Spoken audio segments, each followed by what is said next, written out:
Ouais, ça va être enquille, non? Mais c'est bon. Donc, vidéo d'horreur. Hein. Il y en a deux qui ont un sujet horrifique, mais qui sont pas hyper horrifiques. Et il y en a une, je sais même pas pourquoi je l'ai prise, mais c'était pour en faire trois. Mais elles sont petites. Mais il y aura sûrement une prochaine vidéo. Non, il y aura une prochaine vidéo. C'est pas sûrement, c'est sûr. Où ce sera. Qu'est-ce que je préfère? Je pense que. Attends. Ouais, si c'est ça. Parce que j'avais une idée en fait. Au début, je voulais faire l'inaudible. Sauf que je me dis. Non. J'avais pas envie en fait. Donc voilà. Donc sûrement que la prochaine vidéo ce sera une vidéo de 30 minutes. Parce que là, je pense que ça va durer genre. Allez, 10-11 minutes. Je pense. Donc la prochaine vidéo, si j'en fais une autre de ce type de là, ça sera genre 30, ça sera 30 minutes, 15 minutes d'histoire où je raconte des grosses histoires qui font vraiment bader de fou et 15 minutes d'inaudibles, vous voyez. Donc voilà, à me dire. En plus, vous avez vu le nouveau décor. Moi je suis désolé s'il y a un peu trop de lumière, je fais que blablater, mais c'est pas grave. Je suis désolé s'il y a trop de lumière et que c'est pas très rangé. C'est juste que dans ma chambre, c'était deux fois bien. Donc je vais aller là. Donc voilà. C'est parti pour les histoires. Donc c'est des histoires prises sur l'internet, hein, forcément. Au pire, je pourrais demander à ChatGPT de me créer des histoires qui font vraiment peur. Et ça pète pas mal. Sujet de vidéo, ça. ChatGPT nous raconte des histoires. Ça peut être génial. Donc c'est parti pour la première histoire qui est pour moi la préférée. Ma préférée. Donc voilà, donc on va la garder pour la fin en fait. Ouais, on va commencer par la plus nulle. C'est parti, il s'appelle Elle fait pas peur. Le vieil homme et la tarte aux pommes. Le vieil homme et la tarte aux pommes. C'est parti. Par un beau soir d'Halloween dans le New Jersey, un homme assez âgé et qui vivait seul avec sa femme fut découvert mort dans sa cuisine. Tiens, dis donc. Bizarre. Ah, je suis désolé Squeezie, je prends des trucs. Il avait la réputation de ne pas aimer les enfants et d'avoir un immense irrespect envers eux. Attendez, hop.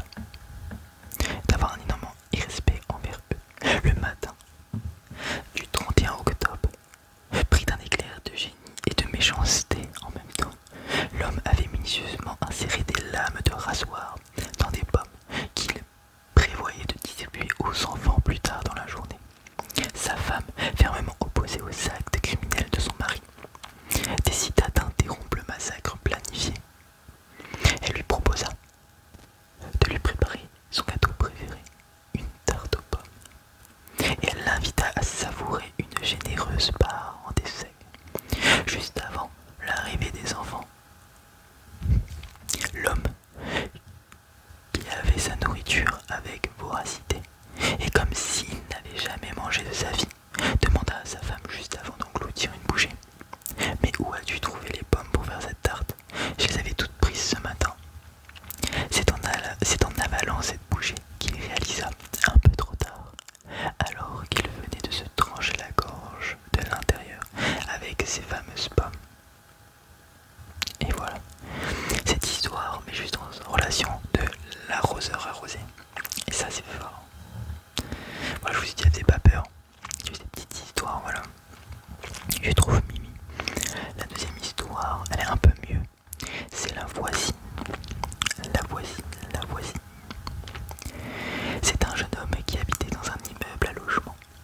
Une nuit, quelqu'un frappa à sa porte et il se leva pour aller ouvrir. Une femme se tenait devant lui. Cette dernière lui demanda timidement si elle pouvait passer la nuit chez lui, car son conjoint la battait et s'était enfui. Elle le rassura en mentionnant qu'elle avait appelé sa famille et qu'elle viendrait la chercher dès le lendemain matin. Compatissant, le jeune homme lui offrit un duvet et lui demanda de s'allonger sur le sofa pour dormir. Au réveil, la couverture était pliée, tout était rangé et le petit-déj préparé.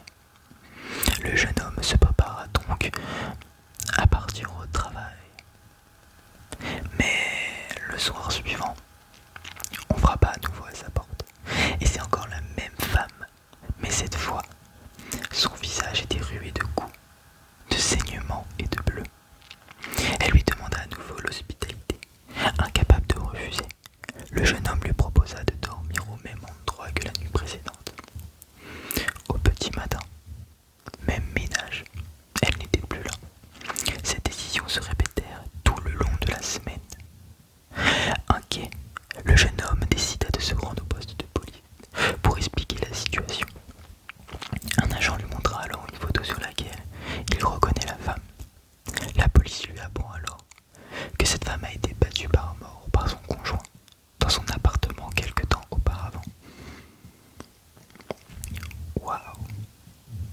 ça fait peur.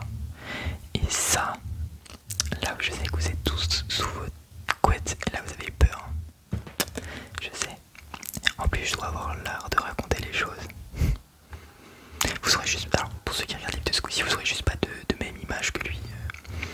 De une parce que j'ai pas les mêmes sites de montage que lui. De deux, j'ai pas l'argent qu'il a. De trois, bah j'ai pas l'argent pour payer les monteurs et tout qui font les trucs. Donc voilà. Et de 4, c'est pas mon métier. Voilà. Donc ça fait beaucoup de points pourquoi je les vidéos. Bon voilà, c'est tout. Voilà. Donc la dernière histoire, c'est pour moi ma préférée, c'est La gardienne en danger. La gardienne en danger. De toute façon, au pire, vous pouvez retrouver les histoires sur internet. Hein. Je me suis pas foulé. Pardon, excusez-moi. Pour aider à payer ses études universitaires, une jeune fille se retrouva quelquefois dans le rôle d'une gardienne et se fit confier la garde de la maison d'un voisin. Un médecin respectable et digne de confiance, qui bien sûr la rémunérait convenablement pour service rendu. Ce soir-là, le médecin avait demandé à ce que la gardienne soit présente à la maison dès 19h. Peu de temps après son arrivée, dans la maison de son voisin, la jeune étudiante reçut un coup de fil. Je vais pas mimer, je voulais mimer, mais je vais pas le mimer. Un homme, à la voix stressante et grave, lui dit que si elle ne quittait pas la maison immédiatement, elle mettrait fin à sa vie. Terrifiée, l'étudiante raccrocha, puis fixa l'afficheur avec appréhension. Évidemment, numéro masqué. Trop facile. 30 minutes plus tard, le téléphone sonna à nouveau. Si tu ne sors pas bientôt de la maison, je te tuerai, déclara le même homme au bout du fil. Prise de terreur, la fille raccrocha précipitamment et appela la téléphoniste. Ça existe ou pas encore les téléphonistes? Ou c'est genre ça date, ce matin t'appelles la police, pas les téléphones, bref. À la recherche d'une solution. Cette dernière lui recommanda de garder l'homme en ligne pendant environ 1 minute, afin d'être capable de tracer d'où provient son appel si cela se reproduisait. Plus tard, le téléphone sonna à nouveau. Le même homme se tenait au bout du fil. Malgré sa terreur, la gardienne réussit à le garder en ligne. Pendant près d'1 minute, et ça c'est un taf fort, il lui répétait les menaces en boucle, lui demandant de quitter la maison sur le champ, sinon il la tuerait. Dans l'urgence, la téléphoniste rappela sans délai pour ordonner à l'étudiante de sortir de la maison le plus rapidement possible. Et pour cause, l'appel provenait de la deuxième ligne de la maison qui était située au 2e étage. L'assassin se trouvait donc dans la maison. Point de suspension. Emoji capeur, emoji capeur. Je lis ce qu'il y a marqué. Voilà. Super, ils font plein de voix en bas. Bon, c'était la petite vidéo. Super, je vais avoir peur maintenant. Petite vidéo du coup. Encore une fois, désolé si la lumière n'est pas adéquate. En fait, j'avais filmé hier, mais il y a eu des problèmes Il y a eu des problèmes. Voilà, en fait, tout le monde rentrait dans la salle et donc ça me saoulait. Et j'ai... Tu vois. Et en plus, il y a des petits problèmes de son. Donc du coup, je l'ai refaite. Voilà. En plus, je m'étais investi,